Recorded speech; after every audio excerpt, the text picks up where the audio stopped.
రాష్ట్ర విభజనలో ఆంధ్ర పార్టీల వైఖరి ఏంటి? నేటి పలాస రాజకీయ పరిస్థితులపై కాంగ్రెస్ పార్టీ నాయకుడు పలాస ప్రముఖ డాక్టర్ దువ్వాడ జీవితేశ్వరరావు ప్రత్యేక ఇంటర్వ్యూ మీ తూర్పు టీవీలో. వారు ఒకరు శుద్ధపూస, ఒకరు వెన్నపూస. కాంగ్రెస్ పార్టీ పలాస నియోజకవర్గంలోనే కాదు, ఈ శ్రీకాకుళం జిల్లాలో ఈ పేరు తెలియని వ్యక్తి అంటూ, రాజకీయ నాయకుడు అంటూ ఎవరు ఉండరు. ఆయనే మన డాక్టర్ జీవితేశ్వరరావు గారు. ఈరోజు మనతో పాటు తూర్పు టీవీకి ఇంటర్వ్యూ ఇవ్వడానికి మన ముందుకు కూర్చున్నారు. సార్, ఎప్పుడూ లేని విధంగా మీరు ఈరోజు కొత్తగా, అంటే మీరు ఉద్దండ నాయకులు జిల్లాలోనే డాక్టర్ కంతి విశ్వనాథం గారు, అలాగే మధ్య నారాయణరావు గారు, మధ్య తులసీదాస్ గారు, అలాగే హనుమంత అప్పయ్య గారు, వీళ్ళంతా కూడా ఉద్దండ నాయకులు ఈ జిల్లాలో. వాళ్ళతో పాటు మీ జర్నీ స్టార్ట్ అయింది. వాళ్ళతో పాటు మీరు సఖ్యత, స్నేహంతో చాలా దగ్గరగా వాళ్ళందరినీ కూడా మీరు ఫాలో అయ్యారు. అలాంటి మీరు అప్పుడప్పుడు లేని ఈ కాంగ్రెస్ పార్టీ కండువాని మొట్టమొదటిసారిగా మీరు కండువాతో ఈరోజు కనిపిస్తున్నారు. కారణం ఏంటో చెప్పగలరు? చిన్నప్పటి నుంచి నేను కాంగ్రెస్ అభిమాని. ఈ దేశంలో కాంగ్రెస్ పార్టీ కానీ కమ్యూనిస్ట్ పార్టీ కానీ బలహీనపడితే దేశం బలహీనపడుతుంది, దేశ భద్రత బలహీనపడుతుంది, దేశ అభివృద్ధి బలహీనపడుతుంది. అది లాస్ట్ 10 yearsలో మనం చూసాం. మనం ఇప్పుడు చూస్తున్నాం, మన ప్రత్యక్షంగా మన కళ్ళెదుట. అందుకోసం ఇలాంటి సమయంలో మనం అభిమానాన్ని 4 గోడల మధ్యకో లేదంటే సోషల్ మీడియాకే పరిమితం చేయకుండా మనం కండువా వేసుకొని క్రియాశీలకంగా వ్యవహరించాలనే దృక్పథంతో నేను కండువా వేసుకొని పార్టీ సభ్యత్వం తీసుకొని పార్టీలో చేరడం జరిగింది. మీరు మంచి డాక్టర్, ఈ నియోజకవర్గంలోనే కాదు జిల్లాలో మంచి డాక్టర్గా మీకు పేరు ఉంది. అంతేవిధంగా మంచి సర్జన్ కూడా. కానీ మీరు హాస్పిటల్ వీటికంటే మీరు ఎక్కువగా రాజకీయాలకు ప్రాధాన్యత ఇస్తుంటారు. రాజకీయ చర్చల్లోనే డాక్టర్ జీవితేశ్వరరావు గారిని చర్చించుకోవడం జరుగుతుంటుంది. మీకు రెండిట్లో ఎక్కువగా ఇష్టపడే వృత్తి ఏది? నా వృత్తి అయితే మెడికల్ ప్రొఫెషన్ అండి. నా ప్రవృత్తి మీరు అన్నారు కదా, పాలిటిక్స్. ఆ పేరు ఎందుకంటే అలా అవుద్ది. గతంలో మీరు చెప్పారు కంతి విశ్వనాథ్ డాక్టర్ గారు, లేదంటే అప్పయ్య గారు, మధ్య నారాయణరావు గారు, తులసీదాస్ గారు, వాళ్ళకి సన్నిహితంగా ఉండేవాడిని. సో వాళ్ళ టాపిక్ వచ్చినప్పుడు ఆ పక్కన మన టాపిక్ వస్తుంది అంతే. మీరు ఒక దశలో నేను విన్నాను, మీకు రాజశేఖర రెడ్డి గారు కాంగ్రెస్ తరఫున పోటీ చేయమని సోంపేట నుంచి మీకు ఆఫర్ చేసినట్టు, ఇది నిజమా? 99లో మీరు నిజమే. అప్పుడు డాక్టర్ గారు, నారాయణరావు గారు వారు ప్రమోట్ చేసేవారు. ప్రమోట్ చేసి 1, 2, 3 పేర్లు ఉండాలి, ఒకే ఒక పేరు ఉంటే అది ఇది కాదు, ఇంకొక ఆల్టర్నేటివ్ అంటూ ఉండాలి, ఇంకొక ఆప్షన్ ఉండాలి అని చెప్పి మంచి ఉద్దేశంతో చేశారు. అప్పుడు కరెక్ట్. అది గత నాయకులు ఎవరైతే సీనియర్స్ ఉన్నారో నేను ఇప్పుడు చెప్పిన పేర్లలో వీళ్ళెవరూ కూడా ఇదిగో ఇతను నేను తయారు చేసిన ఈ జనరేషన్ వ్యక్తి అని ఎక్కడా కూడా కనిపించరు ఈ జిల్లాలో. అలాంటి వ్యక్తులు మిమ్మల్ని ప్రమోట్ చేశారంటారా, వాడుకున్నారంటారా? వాడుకోవడం కాదు, నా ఆసక్తి కొలది వారితో సాన్నిహిత్యంగా ఉండడం జరిగింది. ప్రమోట్ చేశారు. నమ్ముతున్నారా మీరు? I strongly believe it. వాళ్ళు ప్రత్యక్షంగా చెప్పిందే కదా నాకు. మరి వాళ్ళు మిమ్మల్ని ప్రమోట్ చేస్తే, ఇంత సీనియరు మీరు రాజకీయాల్లోనే కాదు వివిధ రంగాల్లో కూడా వివిధ సబ్జెక్ట్స్తో మీరు చాలా తెలివిగా మాట్లాడగలరు, దాని మీద పూర్తి అవగాహన ఉన్న వ్యక్తి. అలాంటి వారు మీరు ఇప్పటి వరకు ఒక ఎమ్మెల్యే కానీ ఎంపీ కానీ ఎందుకు అవ్వలేకపోయారు? అంటే ఎమ్మెల్యే ఎంపీ అవడమే బెంచ్ మార్క్ కాదు కదా పాలిటిక్స్ అంటే. వారు ప్రమోట్ చేశారు. వారు ప్రమోట్ చేస్తే యాక్చువల్గా చెప్పాలంటే ఏంటంటే తర్వాత చూద్దాంలే అంటే, ఒక అడుగు ముందుకేసి 2 అడుగులు వెనక్కి వేసే దారుణం అయిపోయింది. అంటే మీరే చెప్పాలా తర్వాత చూద్దామని? నేనే చెప్పాను. రాజశేఖర రెడ్డి గారితో మీ అనుబంధం ఏంటి? ఆయనతో నేను స్టూడెంట్ జనరల్ సెక్రటరీగా ఉండేటప్పుడు తను దగ్గరికి వెళ్ళాను. ఒకనొక టైంలో అక్కడ గొడవలు నేను ఎన్జిఓస్కి స్టూడెంట్స్కి మధ్యలో. అప్పుడు ఎన్టీఆర్ వచ్చి డైరెక్ట్గా వచ్చి వైజాగ్ వచ్చి కొంతమంది స్టూడెంట్స్ నాయకులను అరెస్ట్ చేయమని చెప్తే, ఆ సందర్భంలో రాజశేఖర రెడ్డి గారు నాకు 3 రోజులు తన రూమ్లోనే ఉంచారు. ఫుడ్ అంతా అక్కడే. కాదు, night up to 9 o'clock relatives ఇంటికి వెళ్ళిపోయేవాడిని. అప్పటి నుంచి నేను ఆయనతో ఎప్పుడు తరచుగా కలుస్తుండేవాడిని. చాలా ఆప్యాయతగా ఆయన మాట్లాడేవారు. మీరు వృత్తిపరంగా వైద్యులు అయినప్పటికీ కూడా రాజకీయ కార్యక్రమాల్లో మీరు ఇండైరెక్ట్గా అయినా పాల్గొనడం జరిగింది. మరి రాజకీయాల్లో మీరు అలాంటప్పుడు పాల్గొన్నప్పుడు మీరు అప్పుడే కాంగ్రెస్ కండువాను కప్పుకోకుండా ఇంత లేటుగా ఎందుకు కప్పుకున్నారనేది మా ప్రశ్న. సామాజిక స్పృహతో మీరు అన్నట్టు ఆ సామాజిక కార్యక్రమాల్లో పాల్గొనడం జరిగింది. లేటు ఎర్లీ అని కాదు, ఎవరి ప్రయారిటీ వాళ్ళది. ఇది లేట్ అయింది, ఇది ఎర్లీ అయింది నేను కాదు కదా, నా ప్రయారిటీ నాదే. అయితే ఇందులో ఒకటి, కాంగ్రెస్ పార్టీ మీకు ఎందుకు ఇష్టం? కాంగ్రెస్ పార్టీ ఎందుకంటే ఇష్టం, ఈ దేశానికి స్వాతంత్రం తెచ్చింది కాంగ్రెస్ పార్టీ. దేశానికి సర్వం దారబోశారు గాంధీ నెహ్రూ ఫ్యామిలీ. దేశాన్ని నిర్మాణం చేశారు. ఈ రాష్ట్రానికి అన్యాయం కూడా చేశారు. దీనికి మీ సమాధానం ఏంటి అన్యాయం చేశారు? మీకు తెలిసిందే కదా. ఏంటి అన్యాయం చెప్పండి. ఈ రాష్ట్రాన్ని అడ్డగోలుగా విభజించి రాష్ట్రానికి ఈ రోజు దిక్కు ముక్కు లేకుండా అన్యాయం చేశారు. దాన్ని మీరు సమర్థిస్తూ కాంగ్రెస్ లో కలిశారు. కాంగ్రెస్ ఇప్పుడు మన దేశానికి స్వాతంత్రం వచ్చినప్పుడు 565 సంస్థానాలు, కొన్ని ప్రావిన్సీలు ఉండేవి. అవి రాష్ట్రం మనకి దేశం ఎప్పుడైతే స్వాతంత్రం వచ్చిందో, స్వాతంత్రం వచ్చిన తర్వాత ఇమీడియట్గా రాష్ట్రాలు కొన్ని ఏర్పడ్డాయి. అవి 14 రాష్ట్రాలు. ఆ 14 రాష్ట్రాలు విడిపోయాయి కదా, డివిజన్ అయ్యాయి కదా, 28 రాష్ట్రాలు వచ్చాయి. వాళ్ళ కొన్ని 8 కేంద్రపాలిత ప్రాంతాలు. ఈ డివిజన్ అనేది నిరంతర ప్రక్రియ, లేదంటే భావోద్వేగం బట్టి ఉంటుంది, పరిపాలన సౌలభ్యం కోసం ఉంటుంది. డివిజన్ అనేది రావచ్చు, ఇప్పుడున్న స్టేట్ ఇంకోసారి డివైడ్ అవ్వచ్చు. ఎవరు చెప్పగలరా డివైడ్ అవుదని? డివైడ్ కావచ్చు. డివైడ్ చేయడంలో తప్పు లేదంటాను నేను. డివైడ్ చేయడంలో మీరు అన్నట్టు ఏంటంటే ఎన్నో రాష్ట్రాలు స్వాతంత్రానంతరం రాష్ట్రాల విభజన జరిగింది అంటారు. అందులో భాగంగానే ఎప్పటి నుంచో ఉన్న తెలంగాణ ఉద్యమం, అలాగే ఆంధ్ర ఉద్యమం, జయాంధ్ర ఉద్యమం, వీటన్నిటికీ అనుగుణంగా కాంగ్రెస్ పార్టీ ఇవ్వచ్చు. కానీ ఎన్నికలకు ముందు అడ్డగోలుగా పార్లమెంట్లో తలుపులు వేసి విభజన చేయటం ఇది రాజ్యాంగబద్ధమైన చర్య అంటారా? 100% రాజ్యాంగబద్ధం. ఎందుకంటే ఇప్పుడు జయాంధ్ర మూమెంట్ మీరు చెప్పారు. జయాంధ్ర మూమెంట్ 1972లో వచ్చింది. అప్పుడు ఆంధ్ర వాళ్ళే, మన ప్రాంతం వాళ్ళే 87 మంది అసలు బాశారు. అలాగే తెలంగాణ ఉద్యమం 69లో వచ్చింది. అందులో భాగంగా మొన్న 2014 వరకు 1200 మందికి పైగా అసలు బాశారు. వాళ్ళు 69లో వాళ్ళు సపరేట్గా మాకు రాష్ట్రం కావాలన్నారు. 72లో మనం కావాలన్నాం 50 సంవత్సరాల క్రితం. సో మనం అంటే ఎవరు కావాలన్నారు? మనం అంటే ఎవరు? సీమాంధ్ర వాళ్ళు నాయకత్వం వహించింది ఎవరు ఆ ఉద్యమానికి? ఆ ఉద్యమానికి తెన్నేటి విశ్వనాథం గారు, ఇలా కొంతమంది. మరి ఇప్పుడు విభజన చేసేటప్పుడు కాంగ్రెస్ పార్టీ విభజించింది పార్లమెంట్లో. కాంగ్రెస్ పార్టీ ఎంపీ లగడపాటి రాజగోపాల్ గారు, ఒక పక్క ఏమో మీ సోనియా గాంధీ గారు కూర్చొని పార్లమెంట్లో విభజన, ఒకవైపు ఏమో సమైక్యంగా ఉండాలని మీ పార్టీ ఎంపీ లగడపాటి రాజగోపాల్ సమైక్యాంధ్ర ఉద్యమాన్ని ఈ రాష్ట్రంలో తయారు చేసి ఉద్యమించడం జరిగింది. అంటే ఇది ద్వంద్వైఖరి కాదా? మీ పార్టీ ద్వంద్వైఖరి ఏం కాదు. ఇప్పుడు ఎప్పుడో సమస్య పోయినా, అందరూ మర్చిపోయినా ఆ విభజన వాదాన్ని 99లో కొంతమంది తెరపైకి తీసుకొచ్చారు. ఒక ఓటు 2 రాష్ట్రాలు అని చెప్పి బీజేపీ కాకినాడ డిక్లరేషన్ తీసుకొచ్చింది. అలాగే 99లో వివిధ పార్టీలకు చెందిన వారంతా తెలంగాణ కావాలన్నారు. అలాగే ఇంక్లూడింగ్ అక్కడ ఎక్స్ఎం ఆఫ్ తెలంగాణ. సో వీళ్ళందరూ ఉన్నప్పుడు విభజన కోసం ఉద్యమాలు జరగడం మనం చూసాం తెలంగాణలో. అప్పుడు ప్రధానంగా ఉన్నటువంటి పక్షాలు ఏమైతే ఉన్నాయో వైసీపీ అండ్ టీడీపీ, వాళ్ళు లెటర్లు ఇచ్చారు.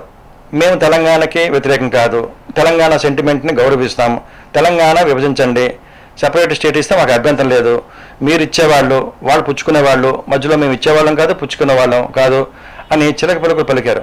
పలికి వారు లెటర్ ఇచ్చారు. చంద్రబాబు నాయుడు గారు అక్టోబర్ 18, 2008లో లెటర్ ఇచ్చారు.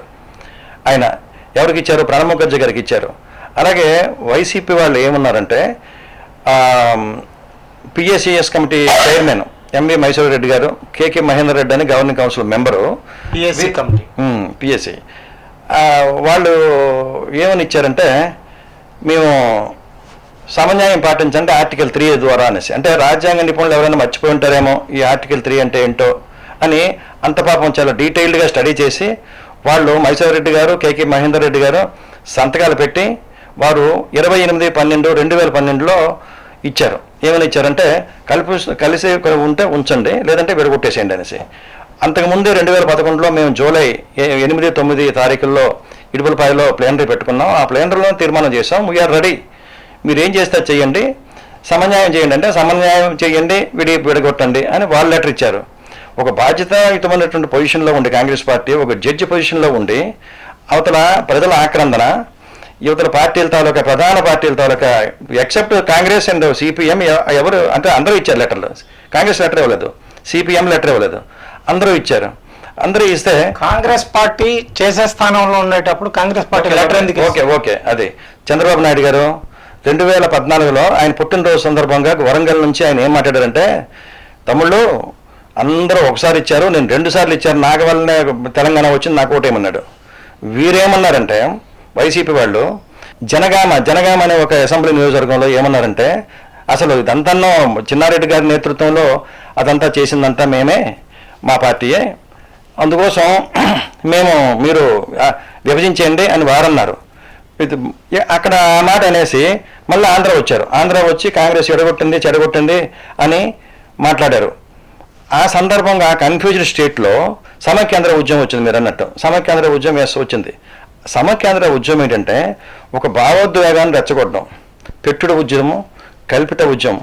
తెలంగాణకి ఒక్క నిమిషం సార్, కల్పిత ఉద్యమం అని మీరే చెప్తున్నారు. అలాంటప్పుడు పలాస నియోజకవర్గంలో మీరు పూర్తి స్థాయిలో సమైక్యాంధ్ర ఉద్యమంలో పార్టిసిపేట్ చేశారు. అప్పుడు మీకు తెలియదా ఇది పెట్టుడు ఉద్యమం అనేది? మీకు అర్థం కాలేదు. నేను అదే చెప్తున్నాను. ఒక భావోద్వేగాన్ని రెచ్చగొట్టి ఏదో నష్టం జరిగిపోద్ది అని చెప్పేసి పదే చెప్తూ బాకాలుతూ టీవీల్లో వాళ్ళు బాకాల్లో టీవీలు వదినా మీరు మేధావి సార్, ఒక డాక్టర్. ఎప్పటి నుంచి నేను ముందుగానే మీకు అన్నాను, రాజకీయ ఉద్దండలతో మీరు తిరిగారు. అలాంటప్పుడు ఇది పెట్టుడు ఉద్యమం అనేది మీరు గమనించకపోయారు. పెట్టుడు ఉద్యమమే. ఒక్క నిమిషం, పెట్టుడు ఉద్యమం అంటే ఇది పెట్టించింది మీ సోనియా గాంధీ అంటారా? సోనియా గాంధీ కాదు, ఆమెకేం సంబంధం? అదే చేస్తే ఆవిడకి రాష్ట్రాన్ని ఎందుకు రాష్ట్రం ఇస్తారు? అది కాదు చెప్తాను. దానికి ఎవరు చెప్పారు? మన సీమాంధ్రులు ఎవరైతే ఉన్నారో, వ్యాపారస్తులు కానీ లేదా రాజకీయ నాయకులు కానీ ఎవరైతే వాళ్ళ అసెట్స్ హైదరాబాద్లో దాచుకున్నారో, ఆ హైదరాబాద్ మహానగరం తనుండే స్టేట్ క్యాపిటల్ కావాలని చెప్పేసి వారు ఈ రగిలించి ఉద్యమం చేశారు. అది కల్పితం పెట్టుడు ఉద్యమం. కాబట్టి అది తెలంగాణ ఉద్యమానికి ఒక నిబద్ధత ఉంది, నిజాయితీ ఉంది, వాళ్ళలో ఒక వ్యాలిడ్ రీజన్ ఉంది. అదే నెగ్గింది, సాధించింది. ఇదే రెండిట్లో డిఫరెన్స్. సమైక్యాంధ్రలో నేను పాల్గొన్నాను, తర్వాత కళ్ళు తెరిచాం. అంటే ఓకే, మీకు ఒక ప్రశ్న చేస్తాను చూడండి. ఏం నష్టం? మీకేం నష్టం జరిగింది? ఇప్పుడు రాష్ట్ర విభజన అయిపోయింది, మీకేం నష్టం చెప్పండి?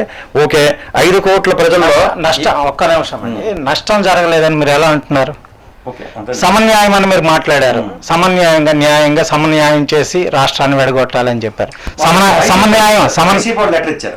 కరెక్ట్. వైసీపీ వాళ్ళు లెటర్ ఇచ్చారా లేదా చంద్రబాబు నాయుడు గారు లెటర్ ఇచ్చారు? చంద్రబాబు నాయుడు గారు లెటర్ ఇచ్చినా సరే సమన్యాయం చేయమనే చెప్తుంది. మీ కాంగ్రెస్ పార్టీ ఆ రోజు సమన్యాయం చేసిందని మీరు ఈ రోజుకి నమ్ముతున్నారా? కాంగ్రెస్ పార్టీ 2014 ఎలా చేసిందో కూడా చెప్పాలి మీరు. ఓకే 2014లో అయింది కదా డివిజన్ అనేది. 2014లో కాంగ్రెస్ నగ్గిందా?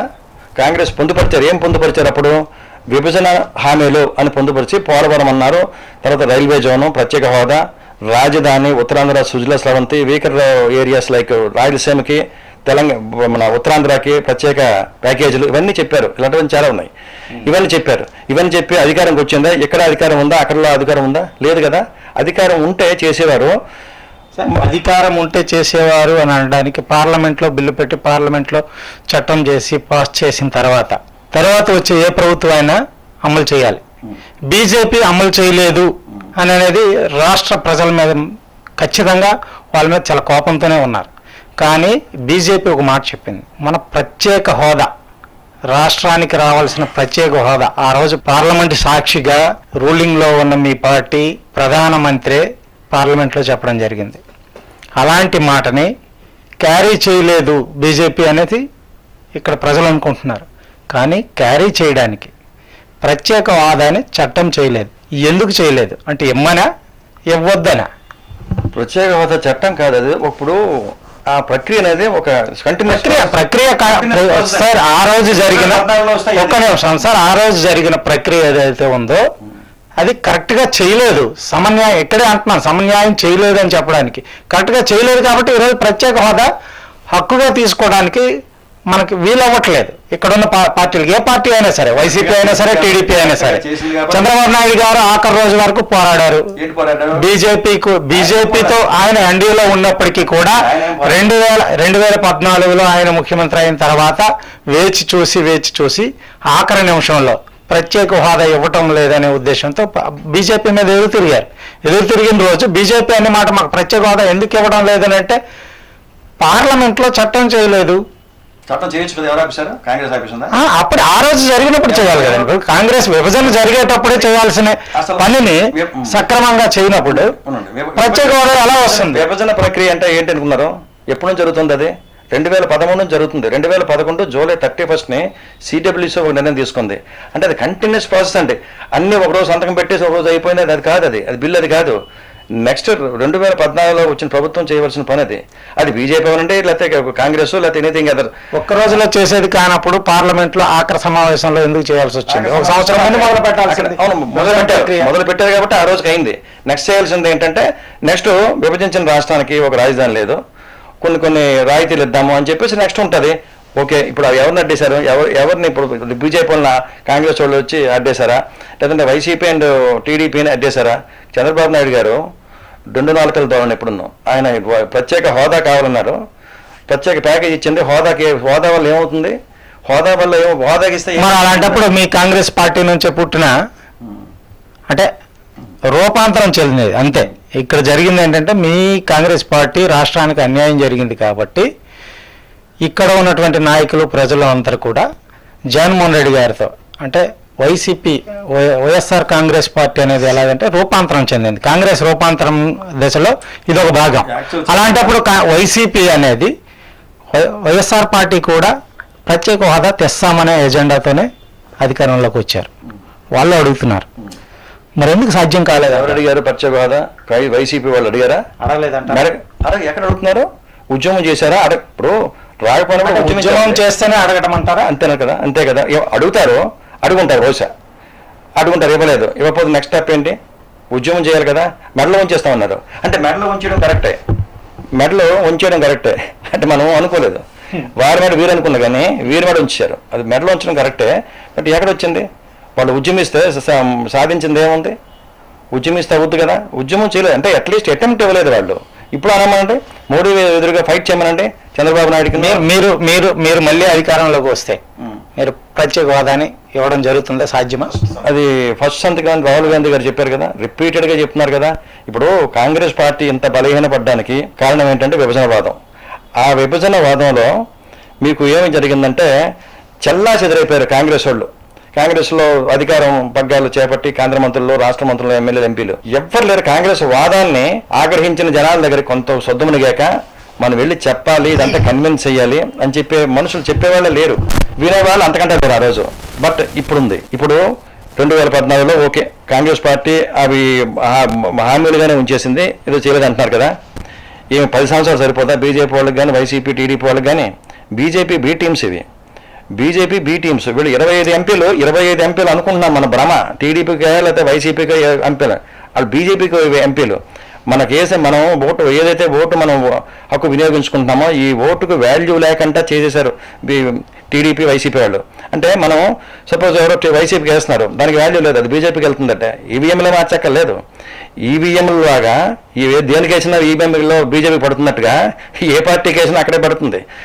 అందువల్ల 10 సంవత్సరాలు ఓట్లు వేయించుకున్న బీజేపీ వాళ్ళు ఇక్కడ వాళ్ళు ఈ పార్టీ, 2 పార్టీలని వీళ్ళకు ఉన్నటువంటి బలహీనతలు అయితే మీకు కాంగ్రెస్ పార్టీ మీద ఉన్నటువంటి అభిమానం ఉండడం వల్ల మీరు ఇతర పార్టీలని మీరు విమర్శిస్తున్నారు.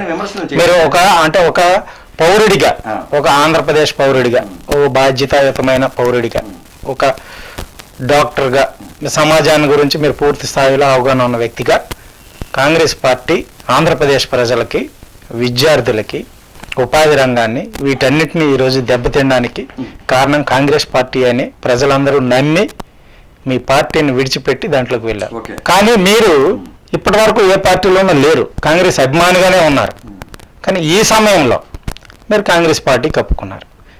ఎప్పుడు షర్మిల ఇక్కడ ఎంటర్ అవుతుందని తెలిసాకే మీరు అంటే ఒక 6 నెలల కాలంగా షర్మిల ఇక్కడ పగ్గాలు తీసుకుంటారో అని మీకు తెలుసు. అందరికీ తెలుసు, మీతో పాటు మాకు అందరికీ కూడా తెలుసు. ఆ ఉత్సుకతతోనే మీరు జాయిన్ అయ్యారా? నేను హార్డ్ కోర్ ఫ్యాన్ అండి. నెహ్రూ గారు కానీ, ఇందిరాగాంధీ కానీ, రాజీవ్ గాంధీ గారు కానీ. రాజీవ్ గాంధీ గారు నా తల్లిదండ్రులు ప్రతిరోజు గుర్తొస్తారు. నేను భారతరత్న స్వర్గీయ శ్రీ రాజీవ్ గాంధీ గారు ప్రతిరోజు గుర్తొస్తారు. ఎందుకంటే మనం ఆయన రూపాన్ని ఫోటోల్లో చూస్తాం, వీడియోలో చూస్తాం, 10% అది ఎదురుగా కనిపిస్తే ఇంత అందగాడు ఇంత ఉన్నాడా రైట్ ఇంత మిస్టర్ క్లీన్. ఆయన మిస్టర్ క్లీన్ అండి. ఆయన గొప్ప ప్రైమ్ మినిస్టర్ మనకి. అలాంటి ఆయన్ని నేను వైజాగ్లో 2 గంటలు ఫాలో అయ్యాను. 3 నుంచి 5:30 వరకు 2.5 గంటలు ఫాలో అయ్యి ఆయన నేను రాజీవ్ సార్ అని పిలిస్తే ఆయన జీప్ ఎక్కించుకున్నాడు. పూలదండ వేశాను. నేను వేసిన తర్వాత నేను నెక్స్ట్ ఎలా కలవాలి రాజీవ్ గాంధీ గారి కంటే మా ఫ్రెండ్ నేను ఢిల్లీ వెళ్ళిపోతాం ఇలాగంటే ప్లాన్లు వేసుకుంటే వస్తుంది, న్యూస్ వస్తుంది. అంటే షాకింగ్ అనమాట. నా జీవితంలో అంత షాకింగ్ ఇంకోటి ఉండదు సార్. మేము గమనిస్తూనే ఉన్నాం, మేము గమనిస్తున్నాం. అందుకోసం చెప్తాను నా స్టేటస్లు చూడండి.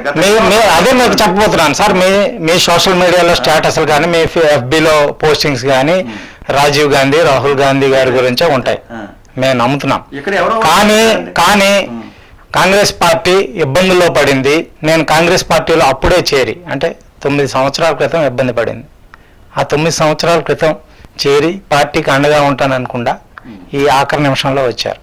దాని గురించే అందరూ కూడా ఏమనుకుంటున్నారంటే షర్మిలా వచ్చారు కాబట్టి, వస్తున్నారు కాబట్టి డాక్టర్ జీవితేశ్వరరావు గారు ఈ పార్టీలోకి వచ్చారనేది. షర్మిలా మొన్న వచ్చారు కదా, ఎప్పుడు మొన్న నేను వెళ్ళి 2 నెలలు అయింది. 2 నెలలకి అసలు షర్మిలా కోసం ప్రస్తావన లేదండి. ఆవిడ కోసం ప్రస్తావన లేదు. నేను జాయిన్ అయింది అక్కడ రాహుల్ గాంధీ, ప్రియాంక గాంధీ, సోనియా గాంధీ గారు, గతంలో రాజీవ్ గాంధీ గారు, ఇందిరాగాంధీ గారు, నెహ్రూ గారు, వారు దేశానికి వాళ్ళు చేసిన కాంట్రిబ్యూషన్స్ ప్రాణాలే ఇచ్చారండి. వీళ్ళు ఇప్పుడు ఉన్నోళ్ళు పదవులు ఇచ్చారండి. ప్రధానమంత్రి ఇప్పుడు సర్పంచ్ అంటే మీకు తెలియదు కాదు, వార్డు మెంబర్ అంటే మీకు తెలియదు కాదు. వాళ్ళు ప్రధానమంత్రినే 15 సంవత్సరాలు ఈ దేశానికి జరిగిన ప్రధానమంత్రులు ఇతరులకు ఇచ్చారు. మీరు మీ కాంగ్రెస్ పార్టీలో వినండి, మీ కాంగ్రెస్ పార్టీలో ఆఖరి ముఖ్యమంత్రి కిరణ్ కుమార్ రెడ్డి గారు, అలాంటి వ్యక్తి సమైక్యాంధ్ర అనే పార్టీ పెట్టి కాంగ్రెస్ని వ్యతిరేకించి ఈరోజు బీజేపీలో ఉన్నారు. మరి అంత స్థాయిని కల్పించిన పార్టీని ఎందుకు ఆయన విడిచిపెట్టారంటారు? ఆయన రెగ్యులర్గా మీతో టచ్లో ఉంటారనేసి నాకు తెలుసు. ఎందుకంటే మన బ్యాడ్ లక్ ఏంటంటే, కాంగ్రెస్ పార్టీ బ్యాడ్ లక్ ఏంటంటే ముఖ్యమంత్రిని చేయలేదని ఒక ఆయన వెళ్ళిపోయాడు, ముఖ్యమంత్రిని చేసేసిన ఆయన వెళ్ళిపోయాడు.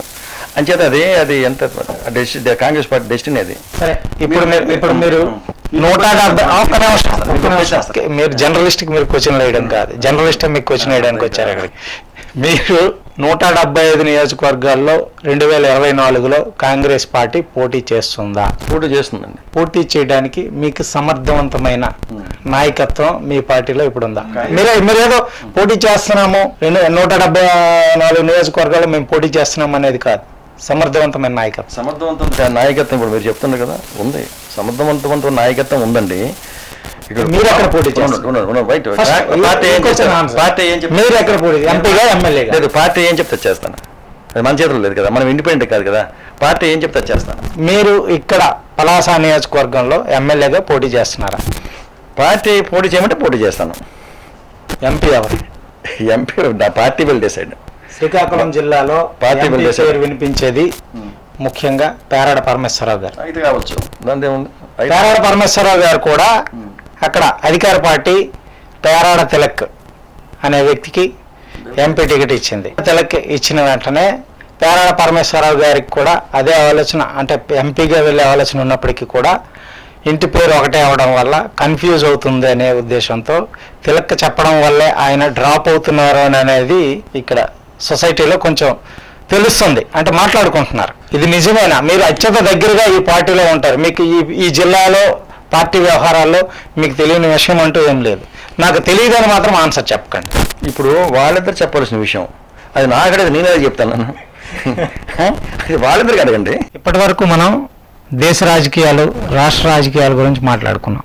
ఇప్పుడు స్థానిక రాజకీయాల గురించి మాట్లాడుకున్నాం. ఎందుకంటే మీరు స్థానికంగా ఉన్నారు కాబట్టి ఇక్కడ రాజకీయాల్లో మీరు చాలా వేడి పుట్టిస్తున్న వ్యక్తి చెప్పాలంటే. అయితే ఇక్కడ ప్రస్తుతం ఉన్న వైసీపీ ఎమ్మెల్యే మంత్రి డాక్టర్ అప్పలరాజు గారు మీ శిష్యుడంట, నిజమా? నాకెవరూ శిష్యులు లేరండి, నేను ఎవరికీ గురువును కాదు. సరే ఆయన చెప్తున్నారు కదా ఎన్నో వేదికల మీద మా గురువు గారు డాక్టర్ జీవితేశ్వరరావు గారు అని చెప్తున్నారు. మీ శిష్యుడు ఈ రోజు ఇక్కడ మంత్రిగా ఉండడం, ఎమ్మెల్యేగా ఉండడం మీరు ఆనందిస్తున్నారా? ఆనందమే కదా, మన కొలీగ్, మా డాక్టర్ కదా, అలాగే మంత్రిగా ఉండడం లేదా ఒక ప్రజాప్రతినిధిగా ఉండడం ఆనందమే. సరే, కానీ మీ శిష్యుడు, మీ కొలీగు సంథింగ్ ఇక్కడ ఎమ్మెల్యేగా అయ్యాక మీరే చూస్తున్నారు, ఆల్రెడీ మీరు పోరాడుతున్నారు కూడా. కబ్జాలు, భూ కబ్జాలు, చెరువులు, కొండలు, గుట్టలు అన్నీ ఆక్రమించుకుంటున్నారు ఈ వైసీపీకి చెందిన నాయకులు. దీని గురించి మీరు పోరాడుతున్నారు కదా, ఏ రోజైనా అడిగారా?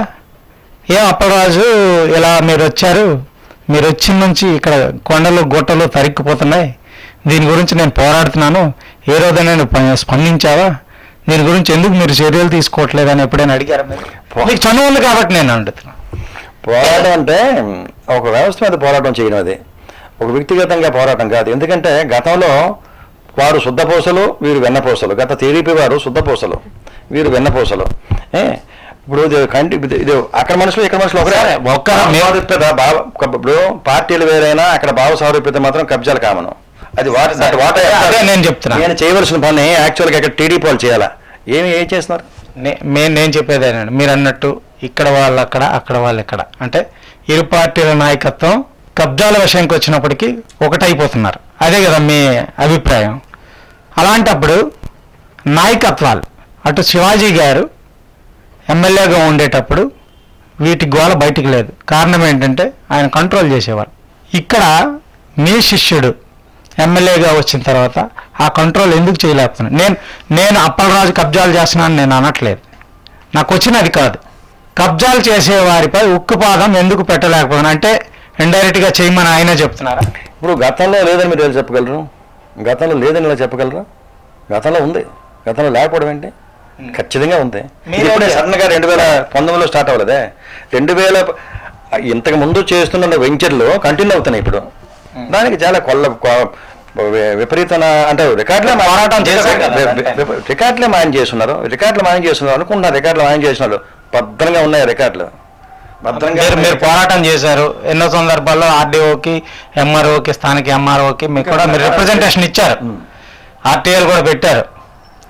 మరి ఈ రిప్రజెంటేషన్ అనేది స్థానిక ఎమ్మెల్యేకి మీరు ఎప్పుడైనా ఇచ్చారా? స్థానిక ఎమ్మెల్యే గారికి ఎప్పుడు ఇవ్వలేదు.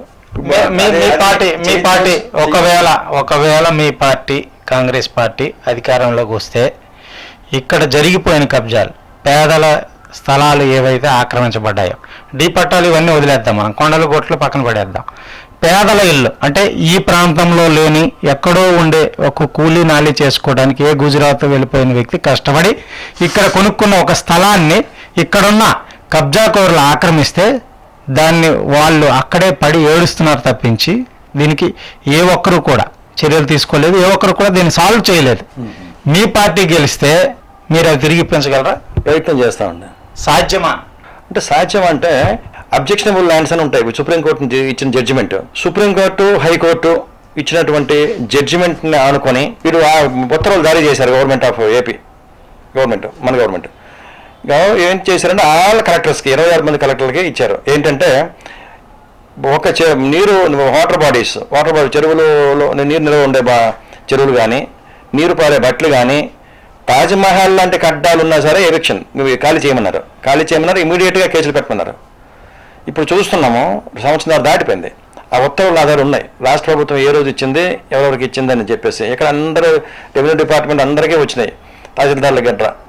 కానీ ఇక్కడ ఆర్టీఏ ప్రకారంగా సమాచారం కోరుతాం యాక్చువల్గా, కానీ కోరడానికి ఇంకా చెరువులు ఆక్రమణలకు గురైపోతున్నారు తప్ప ఎన్ని చెరువులు మళ్ళీ స్వాధీనపరుచుకున్నారనే పరిస్థితి లేదు. ఏంటంటే ఇప్పుడు ఏదో ఒక రోజు జైలుకి వెళ్ళిపోతారు వాళ్ళు ఖచ్చితంగా జైలుకి వెళ్తారు. మేము ఆర్టీఏ నేను సమాచారం సేకరిస్తాను, ఎన్ని చెరువులు, ఎన్ని బట్టలు. మీరు ఇప్పటి వరకు చాలా ఆర్టీఏలు పెట్టారు, చాలా సమాచారాలు కోరారు, కానీ స్థానికంగా ఉన్నటువంటి ఎంఆర్ఓ అయినా, ఆర్డీఓ అయినా, కలెక్టర్ అయినా, ఈ జిల్లా కలెక్టర్ అయినా వీళ్ళెవరూ కూడా చర్యలు తీసుకోలేదు. దానిపైన చర్యలు తీసుకోవడానికి అడగాల్సింది ప్రజాప్రతినిధులే ఇందులో ఇన్వాల్వ్ అయినప్పుడు ఇవన్నీ ఎప్పుడు జరుగుతాయి? జరగవలసిన పాపం పండితే అన్నీ జరుగుతాయి, అన్నీ జరుగుతాయి. ఇప్పుడు రెవెన్యూ డిపార్ట్మెంట్లో ఇక్కడ ఉన్నవాళ్ళు చాలామంది వారి ధైర్యం ఏంటో నాకు అర్థం కాదు.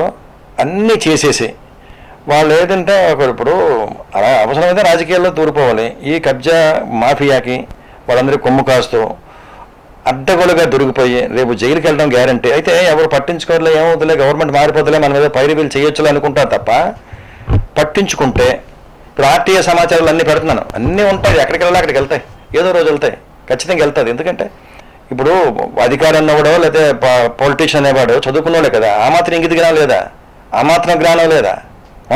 ఎవడో చెత్తగాడు చదువు సందులు లేకుంటే ఎవడో చైన్లో కొట్టేసేవాడో లేకపోతే ఎవడో జోబులు కొట్టేసేవాడో అలా పనులు చేయొచ్చు. కానీ ఒక చదువుకొని సొసైటీలో గౌరవంగా బతుకుతూ ఒక అధికారి అనిపించుకొని లేకపోతే ఒక ఇది అనిపించుకొని మంచిగా ఇలాంటి పనుల కొండలు మాయ చేయడం, బట్టలు కప్పేయడం చెరువులు ఎవడు చెప్పాడు మీకు?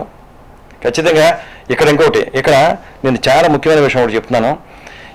ఏదైనా ఒక టౌన్లో వ్యాపార భద్రత ఎవరైతే వ్యాపారం చేసుకుంటారో, ఆ వ్యాపార భద్రత ఎవరైతే కల్పిస్తారో వారే చాలా వెన్నుదన్ను ఏ ఒక్క రాజకీయ నాయకుడికి కానీ ఏ ఒక్క ప్రజాప్రతినిధికి అంటాను నేను. వ్యాపార భద్రత లేదు, పలాసలో భద్రత లేదు. ఎవరు ఎప్పుడైతే పట్టుకెళ్ళిపోతాడో తెలియదు, ఎవరు ఏంది చేస్తాడో తెలియదు, తన పెరట్లో ఏమవుతుందో తెలియదు, ఇంటి ముందు ఏమవుతుందో తెలియదు, అలా పరిస్థితి వచ్చింది. ఖచ్చితంగా దీన్ని ఖండించాలి. ఇది ఒక పార్టీకో ఒక వ్యక్తిగా నేను టార్గెట్ చేయట్లేదు, ఇది ఒక వ్యవస్థ వేళ్ళూరుకుంది, దీన్ని రూపుమాపాలి. మంచి వాళ్ళు లేరు అంటారు. అలా కాదు, మంచి వాళ్ళు ఉన్నారు, నాకెందుకులే అని ఒక ఉదాసీనత ఒకటి, భయం రెండు, ఇంకా ముఖ్యమైనది మరి అన్నాళ్ళు ఈ గవర్నమెంట్ అయిపోతుంది కదా, మరి ఎన్నికలు అయిపోతే వీళ్ళు ఏమైనా ఉండరేమో, గవర్నమెంట్ అయిపోతుందని మీకు నమ్మకం ఉందా? అది ఇప్పుడు అది చూడండి, మనకి నేను చాలా ముఖ్యమైన ప్రశ్న అంటే మీది. ఇప్పుడు సపోజ్ ఇప్పుడున్న గవర్నమెంట్కి వ్యతిరేకంగా ఉంది, అంత ఫేవర్గా ఉందంటే that doesn't mean that people are accepting Chandrababu Naidu అసలు ఇచ్చేస్తారు. అందుకే అమరావతి తప్ప ఇంకేట్ లేదు కదా, మళ్ళీ గవర్నమెంట్ వచ్చిన ఒక అమరావతి, ఆయనకు అమరావతి లేదని మీరు కామెంట్ చేస్తున్నారు. ఇప్పుడున్న ముఖ్యమంత్రి 3 రాజధానులు అని చెప్పి ఏదీ లేకుండా చేశాడు. కనీసం చంద్రబాబు నాయుడు గారు అమరావతినైనా ప్రొజెక్ట్ చేయడానికి ప్రయత్నించారు, రాజధానిని కట్టించడానికి ప్రయత్నించారు. జగన్మోహన్ రెడ్డి పూర్తిగా అమరావతి కాదు, పూర్తిగా రాజధానులే అంటే 3 రాజధానులు అంటే అది ఎలాగో ఎప్పటికీ అవ్వదు. ప్రజల మధ్య విద్యాసాలు రెచ్చగొట్టడం, ప్రాంతాల మధ్య విద్వేషాలు రెచ్చగొట్టడం, ఇవి చేయటం వల్ల అవసరం లేదు అని అనేది అందరూ అనుకున్న మాట, నా ఒపీనియన్ కాదు, అందరూ అంటున్నది. మరి ఇలా అయితే మీరు కూడా నాకు తెలిసి 3 రాజధానుల విషయంలో విశాఖ రాజధాని అవుతుంది అనగానే కొంతమంది మేధావులను ఇక్కడ పోగు చేసి మీరు కూడా ప్రతి స్కూల్కి వెళ్ళి కూడా అవేర్నెస్ క్రియేట్ చేశారు. 3 రాజధానుల్లో వైజాగ్ రాజధాని అయితే మీరు ఇష్టమని చెప్పడం జరిగింది. ఇది కరెక్టా? 3 రాజధానులకు మీరు కట్టుబడి ఉన్నారా, ఒక్క రాజధానికి కట్టుబడి ఉన్నారా?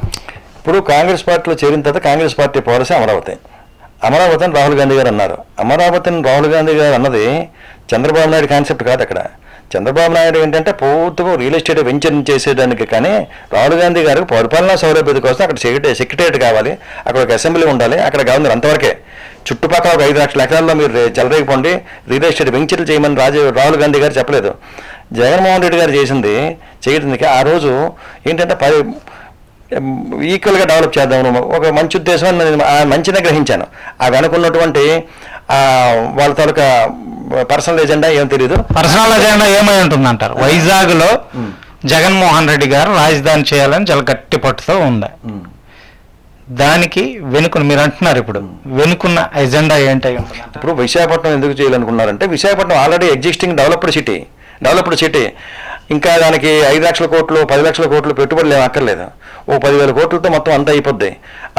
కానీ seaport, airport, rail road connectivity అన్నీ ఉన్నాయి, అన్ని వనరులు ఉన్నప్పుడు ఉన్నదాన్ని వదిలేసి ఎక్కడో పంట పొలాల్లో మంచి ఫెర్టైల్ ల్యాండ్లో ముంపుకు గురైన ప్రాంతంలో ఎందుకు అని చెప్పేసి 2014లో జగన్మోహన్ రెడ్డి గారికి తెలియదు అంటారా? ఇప్పుడే కొత్తగా తెలిసిందా? 2014లో జగన్మోహన్ రెడ్డి గారికి విశాఖ అనేది అన్ని ఉన్న ఒక రాజధానిగా తయారు చేయడానికి వీలైనటువంటి ప్రాంతం అనేది జగన్మోహన్ రెడ్డి గారికి తెలుసా తెలియదా? 2014 ఒకవేళ తెలియకపోతే 2014లో ఆయన తెలిస్తే ఆయన 2014లో అసెంబ్లీలోనే ఒప్పుకున్నారు. ఆయన కూడా అమరావతి రాజధాని ఇస్ ద బెస్ట్ ప్లేస్ అని. ఏంటి ఒప్పుకున్నారు? అమరావతి రాజధాని బెస్ట్ ప్లేసు, అమరావతికి మేము కట్టుబడి ఉన్నామని చెప్పారు ఆయన. రాహుల్ గాంధీ గారు అమరావతి రాజధాని ఉన్నారు కాబట్టి ఒక లిమిట్ దాటి మాట్లాడలేకపోతున్నాను. కానీ ఆ రోజు ఏమన్నారు జగన్మోహన్ రెడ్డి గారు?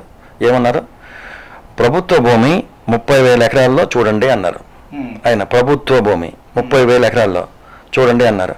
30,000 ఎకరాలు చూసారప్పుడు వీళ్ళు ప్రైవేట్ ల్యాండ్స్కి వెళ్ళిపోయారు కదా, రియల్ ఎస్టేట్కి వెళ్ళిపోయారు కదా. ప్రైవేట్ ల్యాండ్స్ కూడా ప్రైవేటు వ్యక్తుల భాగస్వామ్యం మీదే వాళ్ళ ఇష్టపూర్వకంగానే తీసుకోవడం జరిగింది. రాజధాని అంటే రాజధాని ఒక్కటే బిల్డింగ్ కట్టి అక్కడే కూర్చోవడం కాదు, అభివృద్ధికి కూడా కొంత ల్యాండ్ అవసరం కాబట్టి చంద్రబాబు నాయుడు గారు ఇవన్నీ కూడా చేశారు అని తెలుగుదేశం పార్టీకి సంబంధించిన నాయకులు ఎన్నో మార్లు వివరంగా చెప్పడం జరిగింది. దాన్ని ఈ కోణంలో అంటే జగన్మోహన్ రెడ్డి చూసే కోణంలో మీ కాంగ్రెస్ కూడా చూస్తుందా? కాంగ్రెస్ పార్టీ ఒక రాష్ట్రానికి ఒక రాజధాని అని అన్నారు. కానీ ఉండండి, హైదరాబాదు మన నుంచి దూరం అయిపోవడానికి, ప్రత్యేక తెలంగాణ వాదం బలపడడానికి ఒక కారణం ఏంటంటే మనం ఓవర్ డెవలప్మెంట్, సూపర్ సాచురేట్ చేశారు హైదరాబాద్ని. ఎందుకంటారో అక్కడ వీళ్ళు సంపాదించుకున్న ఆస్తులు, సీమాంధ్ర పొలిటీషియన్స్ సంపాదించుకున్న ఆస్తులకు వాల్యూ పెరగాలని. సేమ్ అదే జరగకూడదు, మళ్ళీ అమరావతిలో కేంద్రీకృతం అవ్వకూడదు, వనరులన్నీ రాష్ట్రం వచ్చే ట్యాక్స్లన్నీ అక్కడ కేంద్రీకృతం అవ్వకూడదు అనేది మాత్రం మనం గట్టి వాదన వినిపించాలి. లేదంటే సేమ్ రిపీట్ అవుతుంది. మళ్ళీ కాంగ్రెస్ రాజధాని అంటే అమరావతి రాజధాని అనేసి ఆయన చాలా స్పష్టంగా చెప్పారు. అంచేత అవన్నీ మీరు కలిగితే ఏంటంటే వెనక్కి చాలా వస్తాయి వీళ్ళ వాదన. సరే, ఇప్పుడు మీరు కాంగ్రెస్ పార్టీ 170 సీట్లలో పోటీ చేస్తుందంటారు. 170 సీట్లలో పోటీ చేసినప్పుడు పలాస నుంచి మీరు పోటీలో ఉంటున్నారా, లేకపోతే మీ వ్యక్తులకి ఎవరికైనా ప్రపోజల్ పెడుతున్నారా? క్లియర్గా చెప్పండి. పార్టీ ఏం చెప్తే చేస్తాం. పార్టీ ఏం చెప్తే అది చేస్తామనేది మొదటి నుంచి వస్తున్న అదొక మాట. మీడియా ముందుకు రాగానే పార్టీ ఏం చెప్తే అది చేస్తుంది, చట్టం తన పని తాను చేసుకుపోతుంది, ఈ మాటలు చెప్పొద్దు దయచేసి. మీరు ఒక నాయకుడిగా మీరు క్లారిటీ ఇవ్వగలరు? నాకు ఒకవేళ ఇస్తే ఎప్పుడు ఇస్తారు కదా, అప్పుడు ఏం చేయాలో చెప్తే టైం చాలా ఉంది కదా, నామినేషన్ కట్టడం చాలా రోజులు ఉంది కదా, అప్పుడు పరిస్థితి బట్టి వెళ్తాను. మనకేదో మనసులో వచ్చే తాట వచ్చేస్తే అది అయిపోదు కదా, చాలా వచ్చేస్తుంది. మీకు ఎన్ని ఓట్లు వస్తాయంటారు? మీ కాంగ్రెస్ పార్టీకి మీరు ఇక్కడ పలాసలో పోటీ చేస్తే ఎన్ని ఓట్లు మీకు రావచ్చు? ఇప్పుడు పరిచయం చూస్తున్నారండి ప్రజలు. వాళ్ళు వ్యాపారస్తులకి వ్యాపార భద్రత కావాలా, కబ్జా కోర్టులు ఉండకూడదు అంటే క్లీన్ ఇమేజ్ ఉంది కావాలా. మళ్ళీ భద్రతే అంటున్నారు, ఈ ఒక్క విషయాన్నే మాట్లాడుతున్నారు మీరు. రైతుల భద్రత గురించి ఎప్పుడైనా ఆలోచించారా? ఇప్పుడు వ్యాపార భద్రత అంటే రైతుల భద్రత గురించి ఆలోచించారా? జీడిపిక్కల మద్దతు జీడి రైతుల గురించి ఆలోచించారా? అలాగే పల్లపు రైతులు, వరి పండించే వారికి నీరు లేక, వంశధార రాక ఈ 4.5 ఏళ్ళు ఎంత నష్టపోయారో, ఎంతమంది ఈ వలసలు వెళ్ళిపోయారో మీరు ఎప్పుడైనా ఆలోచించారా? దీని గురించి మీ కాంగ్రెస్ పార్టీ ఒక్కరోజైనా సరే ఈ ప్రాంతంలో ఒక చర్చ జరపడం కానీ, ఒక ఉద్యమం జరపడం కానీ, ఉద్యమాలు పక్కన పెట్టండి, అట్లీస్ట్ ఒక ప్రెస్ మీట్ రైతుల కోసం ప్రతి వాళ్ళు కూడా, అన్ని పార్టీలు ఒకటే చెప్తుంటే, మాది రైతు పార్టీ, అధికారంలోకి రాకముందు ఒకటే మాట, మేము రైతు పక్షపాతి, మాది రైతు పార్టీ అని చెప్పుకున్న ఎన్నో పార్టీలు ఈ రోజు వరకు వజ్రప్ కొత్తూరు థాయిలాండ్ అంటే చివరి ప్రాంతం వరకు కూడా నీరు అందిస్తామని చెప్పిన పార్టీలే. ఏ పార్టీ కూడా చివరి ప్రాంతం వరకు నీరు అందించలేదు. తెలుగుదేశం పార్టీ ఉన్న టైంలో, అంటే ఒక అభిమాని తెలుగుదేశం పార్టీ వ్యక్తిగా నేను మాట్లాడట్లేదు, ఇక్కడ ఒక జర్నలిస్ట్గా మాట్లాడుతున్నాను. వజ్రప్ కొత్తూరు మండలం చివరి భూముల వరకు నీరు అందించడం జరిగింది. కానీ ఈ 5 ఏళ్ళలో, ఈ 4.5 సంవత్సరాలు ఒక్క ఇయర్ కూడా నీరు రాలేదు. దానికి కారణం పార్టీలను తప్పు పట్టడం కాదు, జరుగుతున్నది ఏంటంటే ఇక్కడి నుంచి సపరేట్ కెనాల్ అనేది, వంశధార కెనాల్ అనేది కింది స్థాయి ఎక్కడ కూడా లేవు. అలాగే ఉద్దానం ప్రాంతంకి వచ్చేటప్పటికి డ్రిప్ ఇరిగేషన్ పెడితే అక్కడ కొబ్బరి, జీడి పంటలు చాలా విస్తరించి బాగా పండి అక్కడ ఆ ప్రాంత రైతులందరూ కూడా ఆర్థికంగా అభివృద్ధి చెందుతారు. ఈ విషయంపై ఏ రోజు కూడా కాంగ్రెస్ పార్టీ చర్చ జరపలేదు కాదు కదా, ఒక ప్రెస్ మీట్ కూడా ఇవ్వలేదు. మీరు దాని గురించి మీరు ఏమైనా చర్యలు తీసుకుంటారా? కాంగ్రెస్ పార్టీని అబాస్పాలు చేసి, బలహీనపరిచి, అసత్యాలు ప్రచారం చేసి, దుర్మార్గమైన ప్రచారం చేశారు కదా టీడీపీ వాళ్ళు, వైసీపీ వాళ్ళు. అందుకు కాంగ్రెస్ పార్టీ ఉనికి ఎక్కడ? లేకుండా పోయింది. ఇప్పుడు ప్రజలు ఆలోచిస్తారు కాంగ్రెస్ పార్టీ ఎక్కువ శాతం కాంగ్రెస్ పార్టీ ఇప్పుడు ఉండండి. అసలు ఎక్కువ శాతం కరెక్టే, 60 సంవత్సరాలు పాలించింది. అసలు డెవలప్మెంట్ జరిగిందే కాంగ్రెస్ పార్టీలో. మిగతా వాళ్ళు తెలుగుదేశంలో ఏం చేసింది చెప్పండి? తెలుగుదేశం పార్టీ ఏం చేసింది చెప్పండి? రాష్ట్రానికి కానీ ఈ జిల్లాకి కానీ తెలుగుదేశం పార్టీ చేసింది ఏంటి చెప్పండి? కాంగ్రెస్ పార్టీలో డెవలప్ అయింది. కాంగ్రెస్ పార్టీలో ₹10 వడ్డీలు, పావలా వడ్డీలు జరిగాయి. కాంగ్రెస్ పార్టీలో డెవలప్మెంట్ లో మీకు కాంగ్రెస్ పార్టీకి ఈ డెవలప్మెంట్ లో 80 సంవత్సరాల డెవలప్మెంట్ లో ఈ ప్రాంతం రైతులు కనిపించలేదా? ఇప్పుడు మనకి గుండు సూది కూడా తయారు చేసుకోవాలని పరిస్థితి స్వతంత్రం వచ్చినప్పుడు. ఇప్పుడు ఈ రోజు మనం ఏ స్థాయిలో ఉన్నా, ఈ స్థాయిలో ఉన్నామంటే that is due to Congress party only, Telugu Desam party కాదు. నష్టపోయి ఉన్నామంటే కాంగ్రెస్ పార్టీ అంటారు కాదు, నా కాంగ్రెస్ పార్టీ అధికారం లేదు కాబట్టి, కాంగ్రెస్ నష్టపోయింది కాబట్టి ప్రజలు నష్టపోతున్నారు. మళ్ళీ ప్రజలు నష్టపోకుండా ఉండాలంటే కాంగ్రెస్ పార్టీ అధికారంలో రావాలి. పర్సనల్ అండ్ రాజకీయం ఒక క్వశ్చన్. ఇక్కడున్న రాజకీయ నాయకులు, ఈ జిల్లాలో ఉన్న ప్రస్తుత అనేక రాజకీయ నాయకులు జీవితేశ్వరరావు గారి పేరు చెప్తే ఎందుకు అది అంటే ఒక రకమైన భయమే. కారణం ఏంటి? మీరు ఫిట్టింగ్ పెడతారని, అంటే ఓడించాలి అని అంటే ఏదో ఒక రకమైన ఫిట్టింగ్ పెడతారని, జీవితేశ్వరరావుతో చికాకరా నాయన అనే ఒక పరిస్థితి వినిపిస్తుంది, చూస్తున్నాం మేము. కారణం ఏంటి? ఎంతమందికి ఫిట్టింగ్ పెట్టారేంటి? మీరు నా మీద అభిమానంతో నేనేదో చాలా పవర్ఫుల్ వ్యక్తిలాగా మీరేదో అనుకుంటున్నారు, కానీ అలాంటివి ఏమి లేవండి. అలాంటిదే గతంలో డాక్టర్ విశ్వనాథం గారితో కలిసి ఈ సూదుగుచ్చుడు కార్యక్రమం మీరు చేస్తున్నారు, అవునా కాదా? మనసు విప్పి చెప్పండి. ఇప్పుడు ఉండండి, మనసు విప్పి చెప్తాం. ఇప్పుడు మీరు అనుకున్నంత ఏం లేదు, ఇప్పుడు మనకి బాగానే ఉందనుకోండి, మనకు నచ్చారు, మన మనసుకు మెచ్చింది అని అనుకోండి, నచ్చినట్టే చేస్తాం. మనకి నచ్చలేదు అనుకోండి, నచ్చినట్టే చేస్తాం. దీన్ని వారు ఏదో అలాగా ఒకలా తీసుకుంటారు, ఇంకోలా తీసుకుంటారు. వాళ్ళు తీసుకునే దీన్ని బట్టి ఉంటుంది, వాళ్ళు చూసే కోణం బట్టి ఉంటుంది అది. అంతేగాని మనం ఎవరినో ఎత్తడమో దించడమో అదేం కరెక్ట్ కాదు అది. సరే, ఈ రాష్ట్ర అసెంబ్లీ స్పీకర్ తమ్మినేని సీతారాం గారితో మీకు నిక్కర దోస్తీ ఉందంట, నిజమా? అంటే నేను నిక్కర వేసుకున్నప్పుడు ఆయన ప్యాంట్ వేసుకుంటేవాళ్ళండి. ఆయన నాకైనా పెద్దోడు, ఆంధ్రప్రదేశ్లో చదువుకున్నప్పుడు మేము మంచి ఇది మాట. ఆయన చిన్నోడు, ఆయన ఒక డిగ్రీ. ఇప్పటికీ మాట్లాడుతుంటారా? ఇప్పటికీ మాట్లాడుతుంటారు? ఈ మధ్యన ఇప్పుడు మాట్లాడలే, ఈ మధ్యన చాలా రోజులు అయింది. మీ ఇద్దరి మధ్య రాజకీయ చర్చలు జరుగుతాయా, లేకపోతే ఫ్యామిలీ పర్సనల్ చర్చలు జరుగుతాయి? మేము కామెడీ జరుగుతుంది ఎక్కువ. రాజకీయం అంటే ఆయన ఎప్పుడు మీతో మాట్లాడారు, రాజకీయం మాట్లాడు. మీరు ఇప్పుడు రాజకీయాల్లోకి వచ్చారు కదా, ఇప్పుడు మీకు సూచనలు సలహాలు ఏమైనా ఇస్తున్నారా? లేదు. మీరు ఒక 6 నెలల క్రితం మీకు మీ శిష్యుడు డాక్టర్ అప్పలరాజు వైసీపీ పార్టీ నుంచి ఎంపీని చేస్తానని మీ దగ్గరికి కబురు పంపించటం వాస్తవమా కాదా? పంపిస్తే మీరు దాన్ని ఎందుకు రిసీవ్ చేసుకోలేదు అనేది చెప్పండి. పంపించడం కరెక్టే. అక్టోబర్ 21, అక్టోబర్ 31 సీఎం గారి దగ్గరికి వెళ్దామని చెప్పేసి అది కరెక్టే. మరి ఎంపీ అయ్యి ఉండేవాళ్ళు కదా, వెళ్ళాల్సి. అలా కాదు. నేను 21 అన్నారు, 31 అన్నారు. సరే ఏం చేస్తారో చూద్దామని చెప్పేసి అన్నాను. ఊహో అనలేదు అంతే. కానీ అది చాలా తేలిగ్గా లైట్గా తీసుకున్నాను, నేను పెద్ద సీరియస్గా తీసుకోలే. ఇంకా అలాంటివన్నీ బోల్డ్ వస్తుంటాయి. మీకు కులం ముఖ్యమా, పార్టీ ముఖ్యమా అంటే ఏం చెప్తారు? పార్టీ ముఖ్యం కదా, పార్టీ ముఖ్యం కదా. మీకు కాంగ్రెస్ పార్టీ అనేది చాలా ఇష్టమైన, అభిమానించే party. At the same time Congress పార్టీని ఇక్కడ స్థానిక వైసీపీ అంటే రాష్ట్రంలో వైసీపీ పార్టీ కబ్జా చేసింది. అలాంటప్పుడు కాంగ్రెస్ పార్టీ లేకపోతే టీడీపీ, వైసీపీ, ఈ 2 పార్టీల్లో మీరు ఎవరిని సంప్రదించేవాళ్ళు? నేను గత ఎలక్షన్లో నా 2 ఓట్లు, ఎంపీ ఓటు, ఎమ్మెల్యే ఓటు 2 కాంగ్రెస్కే వేశాను. నేను పార్టీలో చేరకున్నా కానీ నేను కాంగ్రెస్కి సంప్రదించేవాడిని. ఎందుకంటే వారు ఒకరు శుద్ధపూస, ఒకరు వెన్నపూస. ఆ పూసల మీద మాకు నమ్మకం లేదు.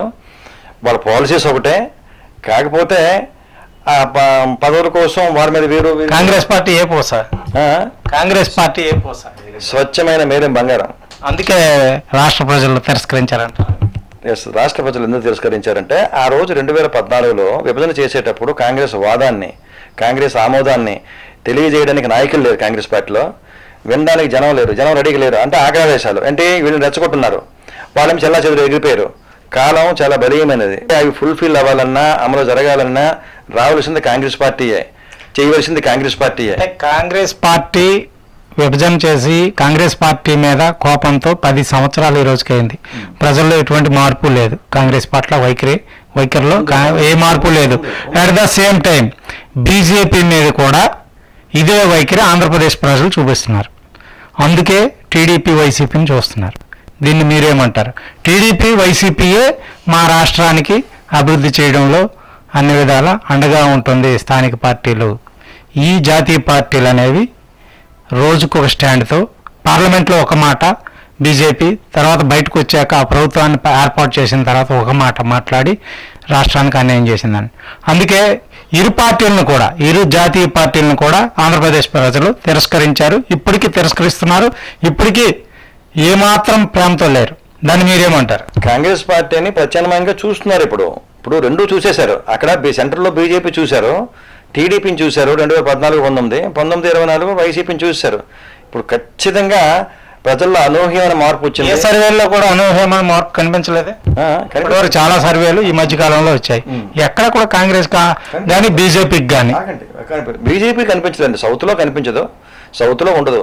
సౌత్లో 2024 కాదు 3034 కూడా బీజేపీ అనేది ఉండదు.